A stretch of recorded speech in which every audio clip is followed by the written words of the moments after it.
हाँ तो हेलो दोस्तों, कैसे हैं आप सभी। उम्मीद करता हूँ आप सभी अच्छे होंगे। चलिए आज हम फिर से लेके आए मैथ का objective class 10th target model paper का, जिसमें से 70 करा चुके हैं। ठीक है, टारगेट मॉडल पेपर जिसमें से 70 करा चुके हैं। अब आज से हम लोग आगे बढ़ते हैं। 3 वीडियो इसका डाला गया है पहले ही, ये चौथा पार्ट है। ठीक है, ऑब्जेक्टिव बहुत ही अनिवार्य है मेरे भाइयों। अब थोड़ा आराम से पढ़ते रहना है, हमेशा देखते रहना है। आइए देखते हैं 71 नंबर सवाल से हम लोग स्टार्ट करते हैं। चलो आइए, 71 नंबर सवाल क्या कहता है। 71 नंबर सवाल कहता है कि निम्न में से कौन सा अलग है।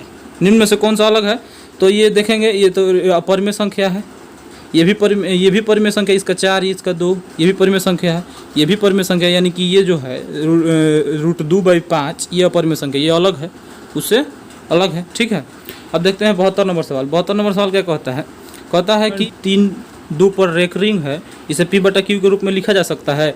तो पिछला वीडियो में बात कर चुके हैं हम कि जिस पर जितना पे रेकरिंग रहता है, जैसे एग्जांपल लेते हैं 0.2 पे रेकरिंग है, तो इसको अगर लिखना है हमको P/Q के रूप में, तो इसके बाटा में 9 कर देंगे। जितना पे रेकरिंग उतना पे 9, ये हम बात कर चुके हैं। ठीक है, यहाँ पे है कि एगो छोड़ दिया है, 3 एक छोड़ दिया है और 2 पे रेकरिंग है। तो आइए देखते हैं, इसका भी बता देते हैं कैसे है नियम। जैसे 0.32 पे रेकरिंग है ना, तो जितना पे रेकरिंग है उतना नीचे 9। ठीक है, याद रखना। और जितना पे रेकरिंग नहीं है उतना 0। ठीक है, और एक क्या करना है कि ऊपर से जितना भी रेकरिंग नहीं है उसको क्या कर देना है, माइनस कर देना है। तो जितना पे रेकरिंग नहीं है उतना क्या कर देंगे, माइनस, यानी 32 में से 3 घटा कितना, 29। अब बटा में ये तो 90 है, 29/90, यानी कि यही इसका परिमेय संख्या के रूप में होगा। 29/90 कितना में दिया है, तो 32 बी नंबर ऑप्शन में दिया है, तो बी नंबर ऑप्शन इसका सही हो जाएगा। अब इस पर एक एग्जाम्पल भी दे देते हैं। ठीक है, क्योंकि ये बहुत ही अनिवार्य चीज़ है। जैसे मान लो कि आपके पास रहेगा सवाल, जैसे इधर दिखा देते हैं। जैसे आपके पास रहेगा कि 0.432 पे रेकरिंग, तो ऐसे पे क्या कर देंगे, तो जितना पे रेकरिंग है उतना क्या करेंगे हम, उतना पे 9 लिखेंगे, और जितना पे रेकरिंग नहीं है उतना क्या करेंगे, 0। तो 3 और 4 पे रेकरिंग, 2 संख्या पे नहीं है तो 2 पे 0 लिखेंगे। और जय पे रेकरिंग नहीं है उतना क्या कर देंगे, घटा देंगे। इसमें से 43 घटाने पर जितना आंसर आएगा वही इसका आंसर हुआ। ठीक है, अब देखो 12 में से 3 गया 9, और यहाँ पे 2, तो 12 में से 4 गया 8, और 189/900, ये आंसर हो गया। अब मान लो कि ये तो 0 कुछ है। ठीक है, और मान लिया जाए कभी ऐसा सवाल आ जाए कि इधर संख्या हो, जैसे कि 2 आपके पास हो 2.42 पर रेकरिंग, ऐसा भी तो सवाल हो सकता है। तो मान लो कि 2.242 पर रेकरिंग हो, तो ऐसे सवाल हो, तो इसके लिए क्या करेंगे, तो जितना पे रेकरिंग है उतना तो पहले क्या लगाएंगे, आप बुल्लू से लेते हैं, उतना क्या लगाएंगे, 9 लगाएंगे। 9 लगा दिए, दशमलव के बाद जितना पे रेकरिंग नहीं है उतना ही 0, न कि ये 2 वाला नहीं लियाएगा। ठीक है, घटाएंगे, लेकिन दोनों क्या घटा देंगे, तो 24 इसमें से घटा देंगे। ठीक है, दशमलव तो अब हट गया, दशमलव हटने के बाद ही तो 9 आया है। अब जो 24 इसमें से घट जाएगा, कितना आंसर हो जाएगा इसका, तो 12 में से 4 गया 8, और 4 यहाँ पे 3 हो गया ना जी, तो 3 में से 2 गया 1, और 2 में 2 तो 2 का 2 ऐसे रहेगा, 218/90 इसका आंसर हो जाएगा। तो इस प्रकार से ऐसे सवालों को हल करते हैं आप लोग। ऐसे ही इसी नियम का फॉलो करके आप अपने हिसाब से एग्जाम्पल ले सकते हैं, सेट कर सकते हैं। ठीक है, एग्जाम्पल ले सकते हैं आप लोग। अब चलते हैं, आइए देखते हैं अब आगे। इसका तो ऑप्शन नंबर 20 का सही हो जाएगा। अब देखते हैं 73 नंबर सवाल। कह रहा है कि 2 तथा 2.5 के बीच की अपरिमेय संख्या क्या है। तो अपरिमेय संख्या इन दोनों के बीच क्या है, यही ना देखना है। तो 2 और 5 के बीच 2.1, 2.3, 2.4 आना चाहिए। अगर 11 को देखें तो 3 के 9, ये 3 से ऊपर है। अगर ये देखो 5 देखें तो 2 4, ये 2 कुछ के, ये 22 देखेंगे तो ये लगभग हो जाएगा तुम्हारा 4 के 16 ना, तो ये ज़्यादा है। इसका मतलब कि यही ऑप्शन सही होगा। ठीक है, ये 2 कुछ आएगा, इसका 2.4 आएगा, तो यही क्या होगा, यही अपरिमेय संख्या होगा बीच वाला। ठीक है, तो ऑप्शन क्या सही है, ऑप्शन आपका √5 बी सही है। ठीक है, ऑप्शन बी सही। 74 नंबर सवाल क्या कहता है, कहता है निम्नलिखित में से कौन सा कथन सही है, सत्य है। पहला है कि 2 अपरिमेय संख्याओं का गुणनफल हमेशा अपरिमेय होता है। बिल्कुल नहीं होता है, ये देख लेते हैं। जैसे कि √3 और एक √3 दो अपरिमेय संख्या है, इसका गुणनफल हमेशा अपरिमेय होगा। √3 और √3 का अगर गुणनफल करेंगे तो ये तो 3 हो जाएगा, और 3 जो परिमेय संख्या है, ये तो इसका मतलब कि पहला क्या हो जा रहा है, गलत है। दूसरा सवाल है कि एक परिमेय संख्या और एक अपरिमेय संख्या का गुणनफल हमेशा अपरिमेय होता है, तो हाँ बिल्कुल होता है। जैसे देखो दो एक परिमेय संख्या और √3 एक अपरिमेय संख्या, इसका हमेशा गुणनफल क्या होगा, तो अपरिमेय संख्या होगा। ये तो हम बताते चले आ रहे हैं पहले ही वीडियो से, ठीक है। तो ऑप्शन यही सही हो जाएगा, ठीक है। ऑप्शन बी आपका सही हो जाएगा, ऑप्शन बी आपका सही हो जाएगा। चलिए देखते हैं अगला नेक्स्ट करेगा 75 नंबर सवाल। 75 नंबर सवाल क्या कहता है, कहता है कि यदि n एक प्राकृत संख्या मतलब 1 2 3 4 गिनती की सभी संख्याओं को नेचुरल नंबर कहते हैं। √n क्या होगा, तो √n हमेशा प्राकृतिक संख्या होगा, या हमेशा अपरिमेय होगा, या हमेशा परिमेय होगा। कभी कभी प्राकृतिक या कभी कभी अपरिमेय होगा। तो आइए देखते हैं। जैसे मान लीजिए कि प्राकृतिक संख्या तो हो जाएगा 1 2 3 4 5, ये सब है। इस सब पे अगर रूट चढ़ा देते हैं, सब पे चढ़ा देते तो ये √4 पे अगर चला देते हैं तो इसका क्या हो जाएगा 2। तो ये परिमेय संख्या है, जबकि √2 क्या है, एक अपरिमेय संख्या है। तो कभी कभी अपरिमेय संख्या भी होगा और कभी कभी परिमेय संख्या भी होगा ना। तो इसका ऑप्शन, इसका मतलब कि डी इसका ऑप्शन सही है, ठीक है। तो आप लोग देख सकते हैं इसे सब पे रूट चढ़ा के। चलिए देखते हैं आगे। कह रहा है कि 76 नंबर सवाल क्या कह रहा है, कह रहा है कि यदि प्रथम 13,986 अभाज्य संख्याओं का योग n हो तो n हमेशा भाज्य होगा किससे, भाज्य संख्या से या अभाज्य संख्या से, ये सवाल आता है, ठीक है। लेकिन यहाँ पे दे दिया है 4 6 8। देखो यहाँ पे 13,686 न रख के हम रखते हैं चलो 3 अभाज्य संख्या। मान लो कि हम संख्या क्या होगा, 1 होगा, 3 होगा, 5 होगा, अभाज्य संख्या हो गया। प्रथम मतलब लगातार, तो 1 3 1 4 1 5, तो 3 1 4 और 5 9 इसका होगा जोग। तो जोग इसका हो गया n। ये जोग किससे कटेगा, हमेशा ये जब भी कटेगा 3 से कटेगा, तितरी के 9, यानी कि किससे कटेगा, विषम संख्या से कटेगा, यानी कि अभाज्य संख्या से कटेगा।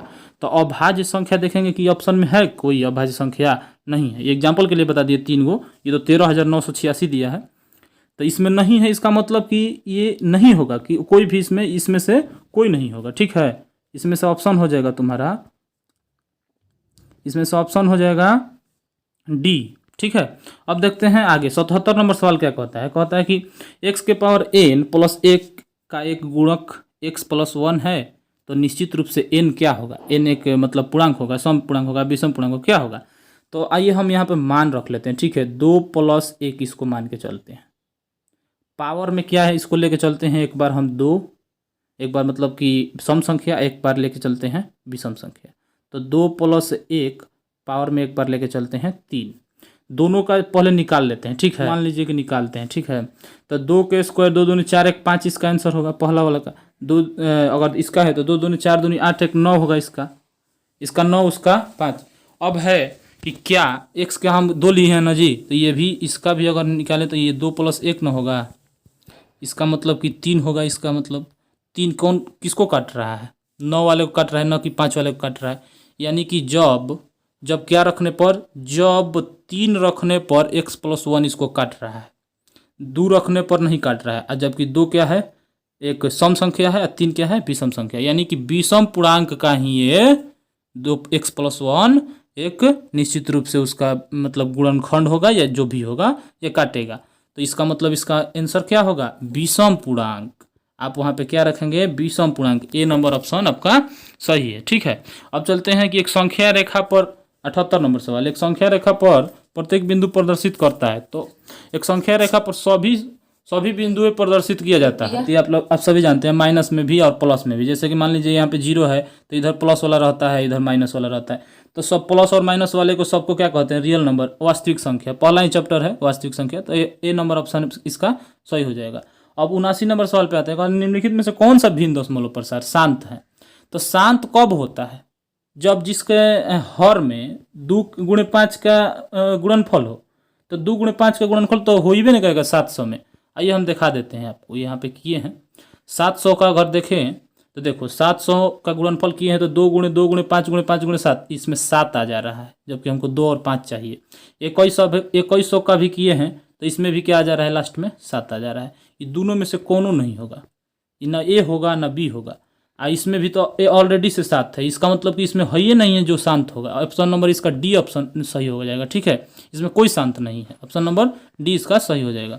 अब चलते हैं 80 नंबर सवाल पे। 80 नंबर सवाल क्या कहता है कि वह सबसे पूर्ण वर्ग संख्या, छोटी से छोटी पूर्ण वर्ग संख्या ज्ञात करें जो 16 और 20 24 से भाज्य हो। एक बात बताते हैं, किसी भी संख्या से भाज्य होता है 3 को संख्या से, वो एलसीएम होता है, ठीक है।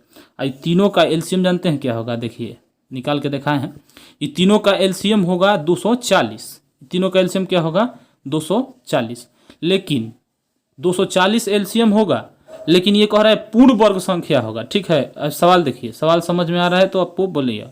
सवाल कह रहा है कि पूर्ण वर्ग संख्या, तो पूर्ण वर्ग संख्या इसको करते हैं। आइए देखिए, मान लीजिए कि यहाँ पे देखिए 2 गुणे 2 एगो पेयर लग गया, ठीक है, एक पेयर लग गया, ये तो पूर्ण वर्ग है। पूर्ण वर्ग उसी कहते हैं जिसमें जोड़ा लग जाए। 2 गुणे 2, 5 और 3 का जोड़ा नहीं लग रहा है, इसीलिए 5 और 3 से गुणा करा देते हैं इसमें, तो ये जोड़ा लग जाएगा।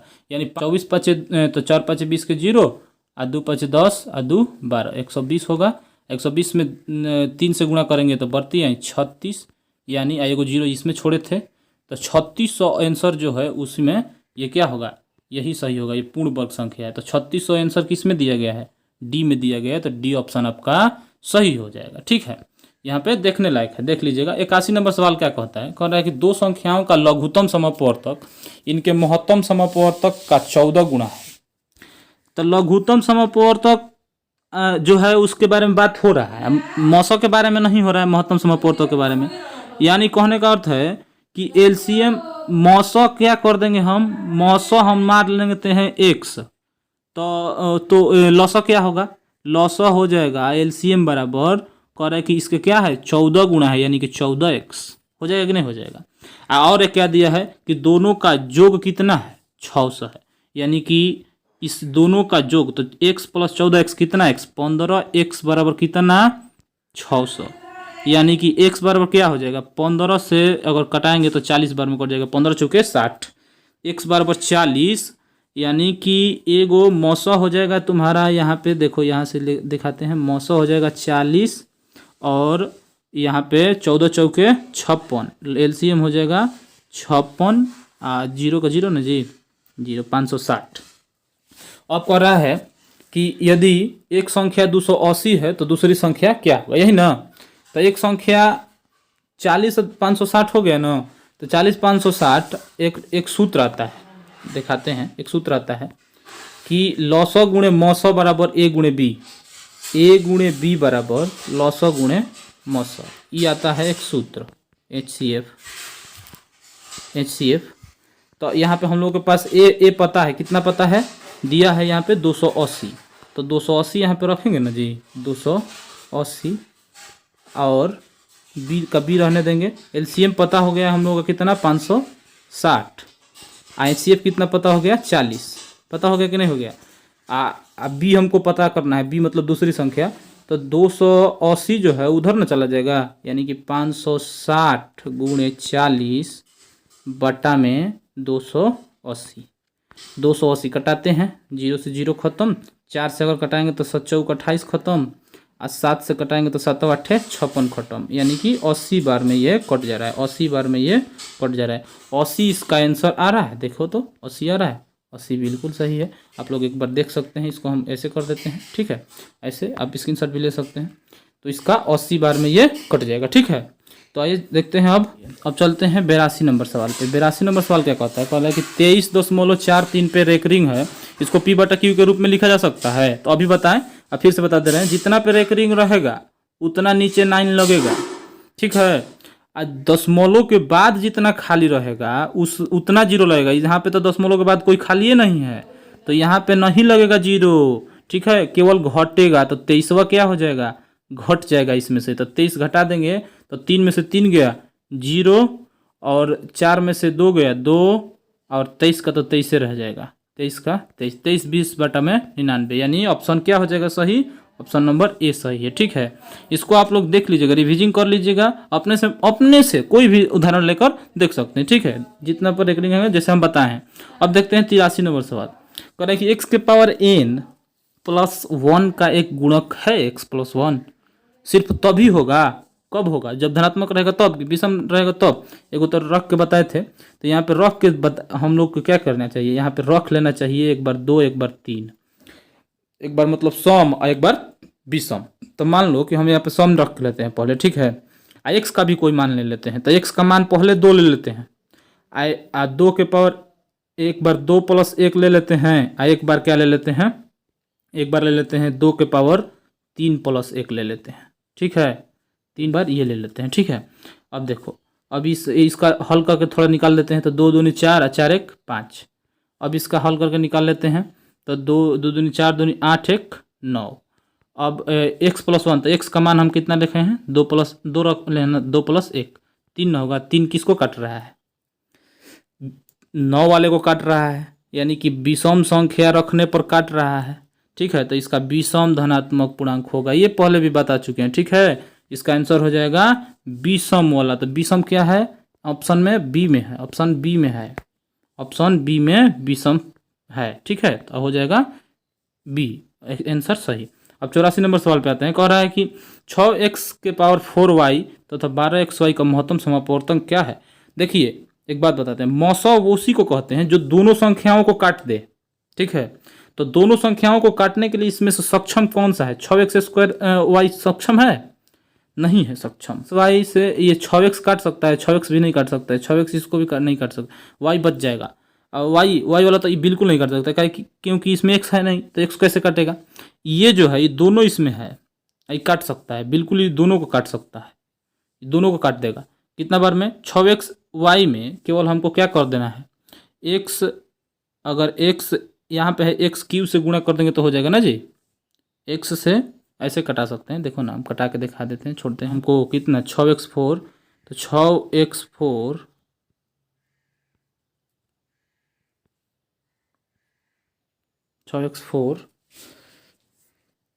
y, तो y से y खत्म, 6 से 6 खत्म, x से x4 खत्म, कितना बार में, x³ बार में, x³ बार में कट जाएगा कि नहीं कट जाएगा, यानी कि ऑप्शन नंबर 6x से तो 12x² ऐसे ही 2 बार में कट जाएगा। ऑप्शन नंबर डी इसका मतलब सही है, ठीक है।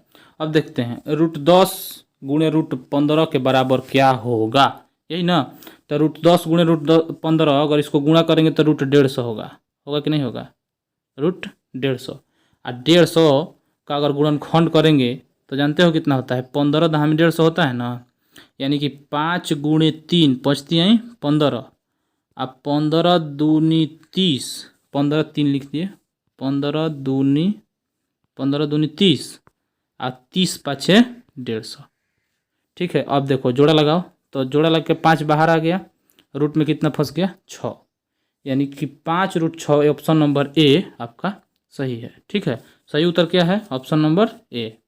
अब चलते हैं आगे, कह रहा है कितना नंबर सवाल, कि 86 नंबर सवाल पे चलते हैं। 86 नंबर सवाल क्या कहता है, कहता है कि 3 + √3 और 3 - √3 एक परिमेय संख्या है। देखिए ये एक सूत्र पे लग रहा है, a + b या a - b, a² - b² इसका फॉर्मूला होगा, a² - b² का एक फॉर्मूला है, यानी कि 3 के स्क्वायर और -√3 के स्क्वायर। देखो तो 3 का स्क्वायर 9 और -√3 का स्क्वायर 3 हो जाएगा, √3 केवल कट जा रहा है, 9 में से 3 गया 6, तो परिमेय संख्या है, तो हाँ है, 6 के बटा में 1 नहीं रहता है, ये क्या है, परिमेय संख्या है, हाँ। इसका मतलब ऑप्शन इसका सही है, कौन सा, ए नंबर ऑप्शन आपका सही है, ठीक है।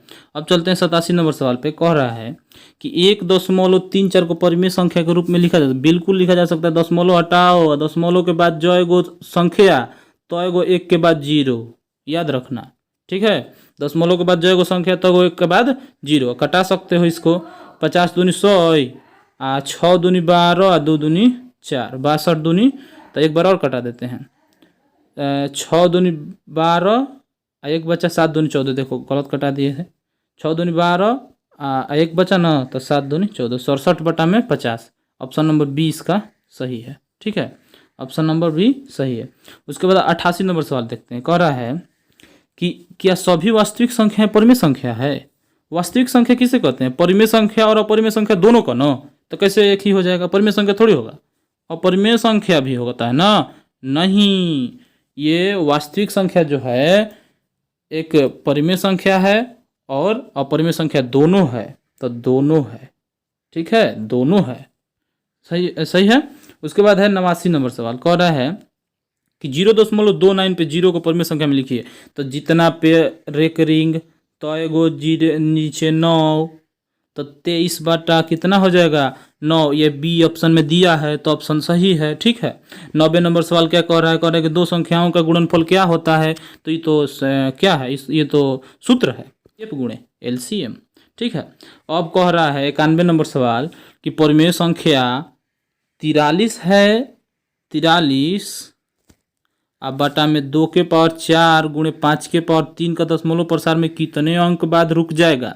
तो ये तो सवाल हो गया कि आप लोग क्या कर सकते हैं, ये गुणा कर सकते हैं, इसको मतलब कि आप इसको भागा करके देख सकते हैं, ठीक है। तो ये आ गया, इसका ऑप्शन है 4, ठीक है, 4 के बाद रुक जा रहा है, तो ये 4 ऑप्शन सही है, ठीक है। उसके बाद है 92 नंबर सवाल, कह रहा है कि संख्याएं 50 और 25 HCF LCM का गुणनफल क्या होगा। तो HCF क्या होता है, जो दोनों को काट दे, तो इसी में तो संख्या है 25 ऐसी संख्या है जो दोनों काट देगा ना, तो 25 तो HCF है। अब 50 ऐसी संख्या है जो दोनों से कट जा रहा है, आज बड़े वाला है तो 50 का LCM है, तो ये तो सब इसी में छुपा हुआ है ना जी। तो ये किसका, इसका आंसर अगर हम करेंगे तो क्या कर रहा है, गुणनफल कितना होगा, तो इसका गुणनफल दोनों का गुणनफल कितना हो जाएगा 25 5 125, क्या 1250 दिया नहीं है, 125 में एगो जीरो 1250, ठीक है। यही तो इसका HCF LCM है, तो यही हो जाएगा। अब कह रहा है कि 93 नंबर सवाल क्या है, लास्ट सवाल है, 278 को किस संख्या से विभाजित करें कि भागफल कितना है 12 और शेषफल 2 प्राप्त हो। ये यूक्लिड विभाजन परिमेय आप लोग जानते हैं, एक A बराबर B की प्लस R, बहुत बड़ी सुंदर फार्मूला है, जिसमें से किसको A किसको B कहा जाता है तो हम आपको बता देते हैं। देखिए A बीच में वाला कहा जाता है, ठीक है, इसको B, इसको भागफल को Q, और नीचे जितना बचता है वो R कहलाता है, ठीक है, शेषफल R कहलाता है। अब देखिए तो यहाँ पे सवाल आ गया, तो A बराबर दिया है 278, दिया है कि नहीं दिया है, अब B बराबर पूछ रहा है, Q बराबर दिया है कितना, तो Q बराबर दिया है 12, कितना दिया है 12, और शेषफल कितना बचना चाहिए, तो शेषफल बचना चाहिए 2, ठीक है, तो शेषफल बचना चाहिए 2। अब क्या करते हैं, सबको पारापारी उधर खदेड़ देते हैं, अब बुला लेते हैं उसको, तो 2 आएगा तो इधर माइनस में हो जाएगा, 278 माइनस 2, 12 अगर यहाँ पे गुणा में है तो इधर आएगा तो भागा में, बराबर B, यानी अब आंसर हो जाएगा तुम्हारा 278 में से 276 बटा में 12 से कटने वाला है तो कटा देते हैं, 12 दूनी 24, बचा कितना 3, तो 3 यहाँ पे देंगे तो 36 बढ़ती है 36, 23 तो इसका आंसर सही है 23, B बराबर कितना होगा 23, ऑप्शन नंबर डी में है, ठीक है। यहाँ तक ये समाप्त हुआ, चैप्टर 1 समाप्त हुआ। चलिए मिलते हैं, अगर वीडियो अच्छा लगे तो लाइक शेयर, और मिलते हैं नेक्स्ट वीडियो में, ख़त्म करा देंगे, अब बहुपद स्टार्ट करेंगे, ठीक है। चलिए जय हिंद दोस्तों, मिलते हैं नेक्स्ट वीडियो में।